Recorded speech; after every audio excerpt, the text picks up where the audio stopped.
Bonjour à tous et bienvenue sur la chaîne de l'Observatoire CTLM. Très heureux de vous retrouver pour une nouvelle vidéo. Aujourd'hui, nous allons parler de la vie sans contact, cette vie qui nous est imposée depuis maintenant un an à cause de la crise sanitaire. Nous sommes partis à la rencontre du consommateur européen dans le cadre de notre étude 2021 à l'Observatoire CTLM de la consommation. Nous avons interrogé 14 200 personnes dans 15 pays d'Europe avec notre partenaire Harris Interactive. Je vous propose de découvrir tout de suite les principaux résultats de cette étude.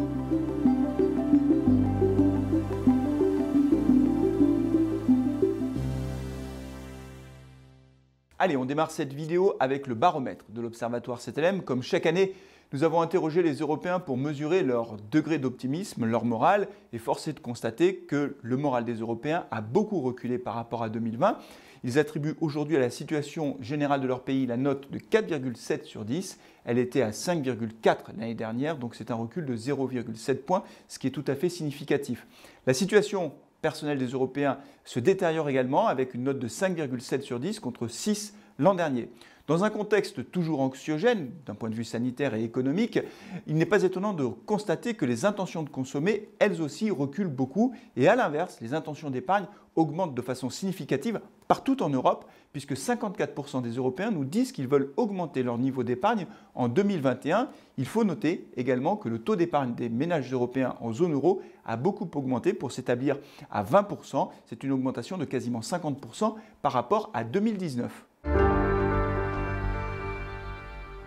La crise sanitaire a bouleversé notre façon de vivre depuis maintenant plus d'un an, notre façon de consommer également. Et quand on interroge les Européens pour savoir à quoi ils associent cette vie sans contact, force est de constater que ce sont des termes négatifs qui arrivent en premier, la solitude, la tristesse, la peur.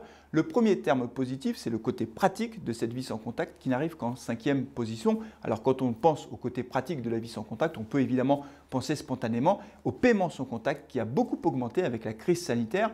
Beaucoup d'Européens qui étaient réticents à l'idée de payer sans contact par peur de se faire pirater leur carte bleue ont aujourd'hui adopté ce mode de paiement qui s'est largement répandu.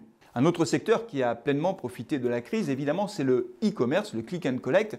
Les Européens ont adopté massivement cette façon de consommer et ils trouvent évidemment que c'est très pratique et très rapide pour eux. A l'inverse, cette vie sans contact est perçue négativement par les Européens sur toute une série d'items. Je pourrais citer par exemple l'activité économique de chaque pays, également le pouvoir d'achat des Européens. Ils considèrent que cette crise sanitaire et que cette vie sans contact fait baisser leur pouvoir d'achat, mais également tout ce qui va toucher évidemment aux relations humaines qui sont fortement dégradées depuis maintenant plus d'un an.